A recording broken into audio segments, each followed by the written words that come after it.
Hey there, this is Brian Lawrence, your host for the Closar podcast today with my good friend Andre King from Rootly. Andre, how you doing, my friend? Doing well, Brian. How are you? I'm great. Thank you so much for joining us.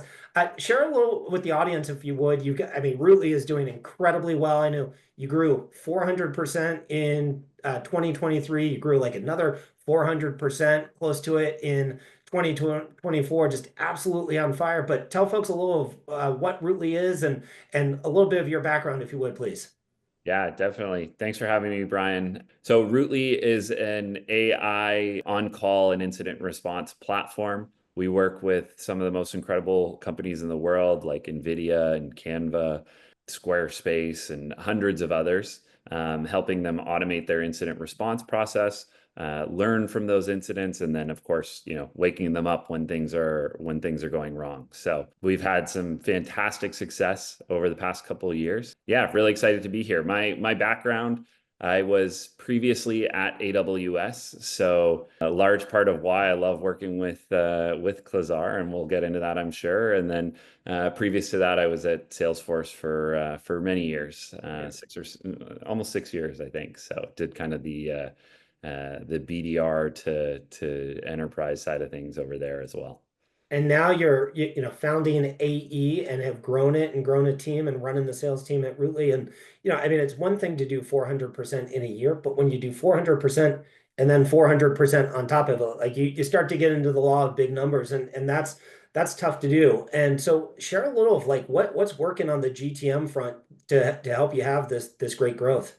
Yeah, for sure. I think there's a lot of different things. So we'll get into it through the Yeah. podcast, but ultimately it comes down to the ability of our team to meet kind of what customers need. And so I think we have really good product market fit, helping customers move away from more legacy platforms and preparing themselves for, all anybody can talk about these days is AI and prepping for that. And I think we found a way to really slot in because as these companies make large investments into different AI focused areas, there's going to be all sorts of reliability challenges that come out of that, and so they're preparing for that at the same time.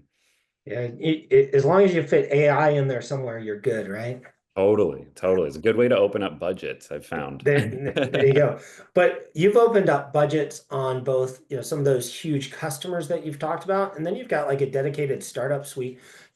Share a little of like what the differences look like and how you kind of run that end-to-end motion that you're serving customers at the very beginning of their company journey, and then you're also working with some huge customers. How do you support? How do you have a GTM motion that does that, and what are the challenges around that? You bring up a really good point with how different the motion typically is. And I would say, it's really about where customers are in their incident response journey ultimately. I mean, even some of the largest logos we started working with have had, some pretty basic incident response needs at the start. And so it comes down to how you segment things from a product perspective, a enablement perspective, and even how you go through trials and POCs and whatnot. So startups, smaller businesses are looking to move fast and have something out of the box that can really meet their needs. The larger logos are going to take a lot more dedicated work, have potentially very different needs from their internal tool set and how you integrate with that. So much longer cycles, much longer POCs, things of that nature. So you really have to kind of identify early on what you're dealing with to be able to, meet the customer where they are in that journey. And as a follow-on to that, like you're in a crowded space. I don't have to tell you, you're living it every day. What have you found? Like, what are some of the things that distinguish you and give you that edge that help you with that motion you just talked about right there? At the end of the day, it's doing the basics well in terms Mm. of proper discovery, really understanding the customer need, what the challenges that they're facing, and then being an expert and helping guide them through. When you've been on enough of these calls and seen the same problem over and over, you can start to really guide people through, not just where they're at right now, but help them look around future corners. And so I think being able to truly partner with them and guide them through the process is something that helps you stand out from a sales perspective. There's other things secret sauces to, the Rootly way in terms of, how our engineering team stays close and how we're, these tight feedback loops that we have to ensure that, we're continuing to develop the product where customers need it to be. But yeah, I think it really comes down to doing those basics well. Yeah. It's not rocket science. It's not, and execute well and pattern recognition. We won't ask you for too much of the rest of the secret sauce, but not surprisingly, given your background, Rootly's done really well on AWS Marketplace. With your history, tell me a little of like what led you to say, "Hey, this is going to be a big channel for us." And now that you're on the other side, what do you have you seen as a result of that decision? Yeah, I think, even back when I was at AWS, there was a large focus on the marketplace from, the internal teams there. And that kind of taught me showed me the power of it, right? Different spiffs that happen internally at AWS. And, it really ends up being, I saw how big of a lever it could be for external teams to get access to such a wide kind of ecosystem. So definitely when I came on board here, it was something that we wanted to explore and explore quickly. Actually used somebody else in the space, ended up moving to Klazar, and it's really unlocked our ability to go after that channel in a completely different way. Yeah, it's a key component to our strategy. I think, anytime you can leverage AWS in our space, you're doing things right. So It pays off. And mhm. from your standpoint, how, I think one of the tipping points is when you get your sales team not just to look at marketplace as something they have to do or co-selling deals, registering. It's not something that they have to do. Rather, it's something that like they're excited about because they see that value. Were there some indicators that like you would hit that tipping point? How does your sales team actually think about marketplace and how do they use it strategically? Yeah, it was really when we moved over to you guys and some of the automation that you enable that helped us make it a more consistent part of the process. We definitely had to, ingrain sort of even in the forecasting process, like, hey, how are we leveraging AWS? How can we work with them here? So it's definitely it's become part of like those basics that we were talking about earlier. And going to places like reInvent, right? And being able to go to the biggest technology conference in the world or what feels like it, and meet all of your potential ICP who all want to transact through marketplace. And then I think, the gorilla in the room is these massive EDPs that people have. Being able to leverage, potential contracts that are already in place has been absolutely huge for us. One of the things we're doing more of is in-person events and things like that. We're having tremendous success. You mentioned reInvent, and I think one, there's always if you go to reInvent and walk around, you're going to be overwhelmed, right? So one, what are some tips and tricks that you found like at something like reInvent? And two, how are you thinking about in-person events versus Zoom and phone and email? How are you mixing that in? So first, if you would start with reInvent, what was the strategy and how did that turn out so well for you? Yeah, reInvent. I mean, yeah, being at reInvent, I feel like you have to be there, and so we focus from a sales perspective. We focus on ensuring that we're booking as many meetings as we can. I think it's one of the few conferences that you can pretty reliably know that your customers are going to be there. We have massive, massive footholds in like even APAC and EMEA, and you're having people from around the world that are coming together. So it's Yeah. really a unique opportunity to meet both current deals that you're working on, but then also current customers, right? And so being able to do different dinners with different partners, bring people together, and then a big shout out to the team. I don't think I've ever seen them sit down. It's 3 days. You talk to literally hundreds and thousands of people, and they just keep going, all day, every day of the conference. So it's leveraging sort of where you are at it, and then everybody that's coming to town and making sure you're getting out in front of it. Yeah.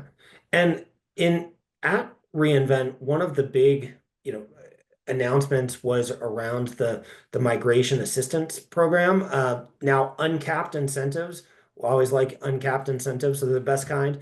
What role do you see platforms like Rootly playing in this broader digital transformation for these enterprise IT operations? Yeah, I mean, a big one. We work with some big consulting partners that Mhm. like to bring us in as part of their overall sort of transformation strategy. from the IBMs to the Deloittes and what we see, I don't know, I'm sure you're familiar with like the well-architected framework from AWS, and so we Yep. fit very nicely into a couple of those. So we also have some specialized partners that we work with that are able to bring Rootly in when it makes sense, right? One thing AWS hyper focused on is customer success. And so Mhm. obviously you're not always a fit for everybody. When it is right, we're able to be a part of these solutions and overall digital transformations and ultimately help their customers. So they like to Yeah. bring it's great. Well, one of my biggest mantras at Klazar is that we don't have unsuccessful customers. And so we do some kind of rigorous screening around, to that very point that you just said of, hey, we're not a fit for everybody. How do you think about that? Are there some times where you've actually walked away from deals or pointed a potential customer in a different direction? Yeah, I love that saying. I might stand Feel that. free. Yeah, I might. I'm sure, I guarantee I stole it from someone. So you go ahead. Give me credit Perfect. like one time and then just run with it, man. It's all yours. Perfect. I can think of a couple different instances where we've ultimately, pointed a customer a different way. I think, one of the beauties of the Rootly platform is how flexible it is, and that's why enterprises around the world end up choosing to work with us. But, there's times where it really doesn't make sense, and definitely focusing on the people we can make the most successful is what has led to a lot of the success you mentioned earlier. And I talk about it with customers and prospects all the time. Like our growth and our ability to do some of the numbers we have comes from the fact that we have successful customers who have gone and sang our praises to other people, right? It's a true flywheel in that, Jeff Bezos, Amazonian type way. And so I think you really do have to, you don't want to have a business that's churning 20% of customers a year, right? And I think that focus, that maniacal focus on customers we can help is what enables that success. And as you think about that continued success, I know there are a couple of things because of your deep knowledge, like of marketplace. There's some kind of innovative things you're thinking about in terms of how do we leverage more, even more out of marketplace without giving away, too much of the secret sauce. But what are the parts you can share of some of the things, even at a high level, that you're thinking about in terms of how do you drive even more this way? Yeah, I think, well, you and I were talking about it before we jumped on. One of the ways we're leveraging Klazar and a couple other partners is to, not in your space, but in the stack of what we're doing, is to help. What's that? I'm just glad you're not cheating on me. Yeah, there you go. The is helping startups and call them mid-market businesses be able to transact in a more efficient way through the marketplace. And so Klazar is a huge part of that, enabling them to really make the procurement process just as easy as setting Rootly up. And I think as when we talked about those basics at the start, that's part of the basics is just trying to make as much of the process as easy as possible for the customer so we can just focus on what they care about, which is, the problem they're trying to solve. Yeah. And are there new verticals that you're trying to move into? What are some of the areas, we talked about how kind of bottoms up and, huge logos down to the start, but are there new verticals? Are there areas you're seeing traction? Where should people be looking for Rootly here in 2025? Yeah, definitely. I think last year was very much the year of Rootly on call and helping enable our customers from an alerting perspective. Going into this year, we've got some awesome things going on from an AI perspective that my marketing team would kill me if I were the ones to break it. So I will keep it a little tight-lipped, but our customers know what's coming. And the other thing is, from a solution perspective, historically, we've focused on Slack as a go-to-market sort of platform, but we did also launch the ability to do for people on Teams to use us last year as well. So we're seeing really big traction there with some really large customers who, historically have not looked at Slack. So a couple different angles, but I think people will see a lot of us this year. I think marketing's going to love it. You gave the teaser. Hey, if you're a Rootly customer, you get early access to this stuff, but you didn't give too much away. So perfectly balanced, I think. Awesome. Awesome. I hope they think so too. I'm sure they will. I'm sure they will. Hey, and just as a last question for you, Andre, like what advice would you have for folks who, this you had this amazing experience at Salesforce, at AWS, and then you took on, and it's a role I've served in myself, where you're the founding member of sales, and now you're building and scaling a team. What words of advice? One, would you just caution people don't do it? Or two, what advice would you give to someone who has taken that leap? Yeah, I think it's definitely a leap, and I don't think you can prepare yourself fully for it. As much as you think about it, read about it, listen to podcasts, you really can't. You can't. There's no way to prepare for it. I think the piece of advice I'd give is to just block out the noise and focus on executing in the space that you're in. I think early on I tortured myself trying to figure out how we would get to where we would be in 4 years and how I would get us there and all the things that I would. And it's like that, none of that matters. You just got to make it to, the next month, the next quarter, the next year. And so, focusing back to the fundamentals, but really just being in the details and executing on what's in front of you and kind of trusting that doing that over and over and over again will lead you to, being successful in the role. That is so much better than the advice I would have given, which was just like when Yeah, my what first would you time, do? Yeah. my first time early was at a startup. I learned to I had a customer remark like, "Hey, does anyone else work there? You're always the one answering the phone." So we actually I started practicing like different voices on the phone, so they would think we are much. Yeah, let me go ahead and transfer to them. So I practiced my accents and things like that. That was my Nice. best advice, but yours Nice. much more on point. Andre, it is amazing to see what you've done there at Rootly, and I know that the best is yet to come. Thanks so much, man, for taking some time and hanging out with me here. Really appreciate it. Thanks for having me, Brian. Appreciate it. It's always great chatting with you. And yeah, thanks to everything you and your team do over at Klazar. All right. Thank you, sir.